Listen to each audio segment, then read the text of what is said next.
કીડિયારું પૂરવા માટે મેં બધી તૈયારી ઘરેથી જ કરી. ચાવલ, બાજરી, મકાઈ, જુવાર, ઘઉં બધું મિક્સરમાં દરદરું પીસી કાઢ્યું. પછી એને લીલા નારિયેળ છે એમાં ભરીને અમે બધા ખેતર મૂકીને આવ્યા છે. સૌ પ્રથમ તો અમે બધું મિક્સ કરીને મિક્સરમાં પીસ્યું છે.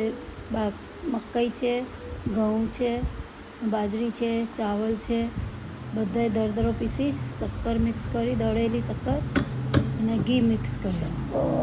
બધું મિક્સ કરીને એકદમ મસ્ત સરસ મિક્સ કરીને પછી લીલા નારિયેળ અમે લાવ્યા હતા એને ઉપરથી એક જગ્યા કાણા કરી એનું પાણી કાઢીને 2-3 કલાક ઊંધા મૂકી દીધા તડકે. ત્યાં અંદરથી પાણી નીકળી ગયું. પછી આ મસાલાને એકદમ મિક્સ કરીને અમે ધીરે ધીરે મેં નારિયેળની અંદર ભર્યા છે. એકદમ ઘીના કોપરાનો છીણ બી નાખ્યો છે મેં, બારીક કોપરો બધો જ મિક્સ કરી. ઘી છે, દળેલી ખાંડ છે, કોપરો છે, બધું. પછી આ રીતે અમે નારિયેળમાં બધા ભરી કાઢ્યા છે. બધા નારિયેળના એક સાઈડમાં કાણા કર્યા અને એને ભરીને બધા એક પછી એક ભરીને ભેગા કર્યા. ભરવામાં થોડી મહેનત છે પણ કીડિયારું પૂરવા જાઓ ત્યારે મજા બી બહુ આવે છે, સરસ બી લાગે છે. બધા નારિયેળ ભરી અમે ખેતર મૂકવા ગયા. અમારા હસબન્ડ આવ્યા હતા એમને બધી જગ્યાએ ખાડા ખોદી અને ખેતરના કિનારે મૂકી દીધા.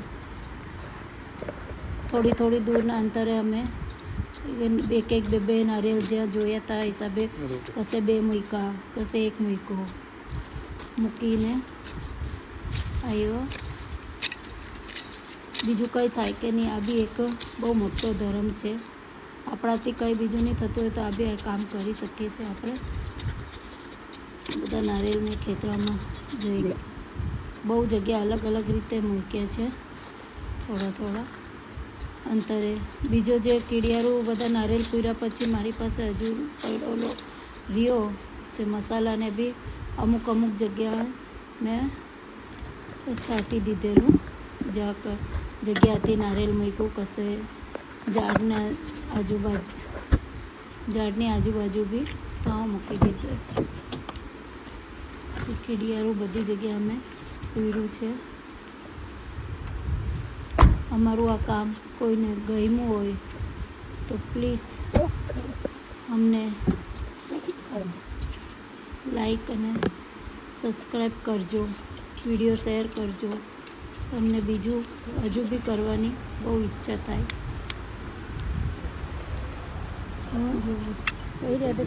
બધી જગ્યા પર અમે આ રીતે નારિયેળ મૂકી દીધા છે. હરેક ખેતરના કોર પર કશે અમુક પડતી જમીન છે ત્યાં જઈને કીડિયારું પૂરી આવ્યા છે. આ કામમાં મજા બહુ આવી.